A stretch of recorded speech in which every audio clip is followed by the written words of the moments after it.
Hi, good afternoon. It's Gurukula Muhammad Shahid. ഞാനിവിടെ കോഴിക്കോമ്പലിലാണ് practice ചെയ്യുന്നത്. Actually ഞാൻ ഈ ഒരു മത്സരത്തിനായിട്ടല്ല പ്രാക്ടീസ് ചെയ്തത്. ഞാൻ ഓൾറെഡി പ്രാക്ടീസ് ഇങ്ങനെ ചെയ്തുകൊണ്ടിരിക്കുകയായിരുന്നു. കഴിഞ്ഞ ജൂലൈയിലാണ് ഞാൻ ഒരു ഫൈറ്റ് ചെയ്തത്. അപ്പോൾ ഞാൻ ഭയങ്കര ക്രേവിങ് ആയിരുന്നു മനസ്സിൽ. അപ്പോൾ പെട്ടെന്നൊരു ഫൈറ്റ് കിട്ടിയപ്പോൾ ഞാൻ ഡയറക്റ്റ് പാർട്ടിസിപ്പേറ്റ് ചെയ്തു. കോച്ചും വിശാൽ കോച്ച് പറഞ്ഞു പ്രാക്ടീസ് ചെയ്യാൻ. അപ്പോൾ ഞാൻ ഓക്കെ, എനിവേ നല്ല എക്സ്പീരിയൻസ് ആയിരുന്നു. 53 ആണ് എൻ്റെ category. Final round was very good. Like it was 5 rounds, so I really enjoyed that. And the semi also good.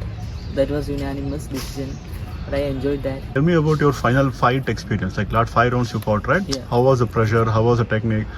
And what were you thinking? Were you thinking you're winning all the rounds, or you felt like, or are you losing? You have to come up with some strategy, something like that. If you have, let me know. Final round അടിപൊളിയായിരുന്നു. 5 round ആയിരുന്നു. It was 5 rounds.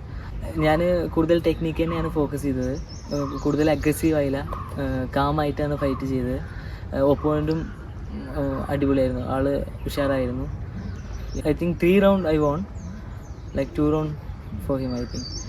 And then നല്ലൊരു experience. ആദ്യമായിട്ടാണ് ഇത് first time ആദ്യമായിട്ടാണ് ഞാൻ 5 rounds complete ചെയ്യുന്നത്. അത് നല്ലൊരു എക്സ്പീരിയൻസ് ആയിരുന്നു. എനിക്കൊരു പേടിയുണ്ടായിരുന്നു സ്റ്റാമിന കിട്ടുമല്ലേ എന്നുള്ളത്. പക്ഷേ സ്റ്റാമിന ഓൾറെഡി കിട്ടി.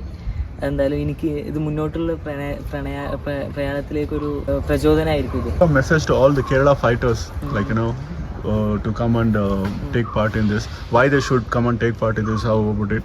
And then if there is any message you want to give it to all the Kerala people, you can do it. ഇത് നല്ലൊരു ഓപ്പർച്യൂണിറ്റിയാണ് എല്ലാവർക്കും. സോ നമ്മൾ എന്തായാലും മത്സരങ്ങൾ അറിയാമല്ലോ, കോച്ചുകൾ മാസ്റ്റേഴ്സും കോച്ചസും അറിയിക്കും. അപ്പോൾ ഏത് അവസരമാണോ കിട്ടുന്നത് അത് പാർട്ടിസിപ്പേറ്റ് ചെയ്തിട്ട് വീണ്ടും ചെയ്ത് നമ്മൾ തേച്ച് മിനിക്ക് ഉഷാറാവുക. ഫൈറ്റ് പാർട്ടിസിപ്പേറ്റ് ചെയ്താൽ തന്നെ ഉള്ളൂ നമുക്കൊരു എക്സ്പീരിയൻസ് കിട്ടുക. അപ്പോൾ പിന്നെ നന്നായിട്ട് ഒരു ഫൈറ്റിൽ നന്നായിട്ടില്ലെങ്കിൽ അടുത്ത ഫൈറ്റിൽ നന്നാക്കുക. അങ്ങനെ ബെറ്ററായിട്ട് വരിക. എൻ്റെ കൂടെയുള്ള എല്ലാ പാർട്ടിസിപ്പൻസിനും, എൻ്റെ സപ്പോർട്ടേഴ്സിനും, എൻ്റെ കോഴിക്കോമ്പ ടീം എല്ലാവർക്കും ഞാൻ നന്ദി പറയുന്നു.